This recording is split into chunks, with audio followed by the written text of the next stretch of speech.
जी, marble cake ready करेंगे, वो भी हम सॉस पैन में, फ्राई पैन में, जिसमें भी आपके लिए फिजिबल हो उसमें आप इसको रेडी कर सकते हैं और 5 मिनट में ये रेडी होगा। Yes, 5 minutes only.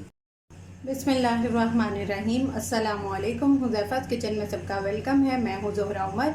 आज मैं आप लोगों के लिए बना रही हूँ मार्बल केक। घर पे बहुत आसान है, फटाफट से रेडी हो जाएगा और इसको कोई बेक नहीं करना, कोई इसमें जो है वो टेक्निक नहीं है। इसको मैं बहुत जल्दी जो है वो चूल्हे पे बनाना सिखा रही हूँ। सबसे पहले मैंने एक अदद अंडा ले लिया है और 1/4 कप जो है वो इसमें शुगर ऐड कर देंगे। अगर आपके पास आइसिंग शुगर हो तो वेल एंड गुड है, अगर नहीं है तो आप इसको खुद से बीट कर सकते हैं। हमने इसको इतना बीट करना है कि इसका टेक्सचर जो है वो कलर चेंज हो जाए, अच्छे से चीनी भी मिक्स हो जाए। जी तो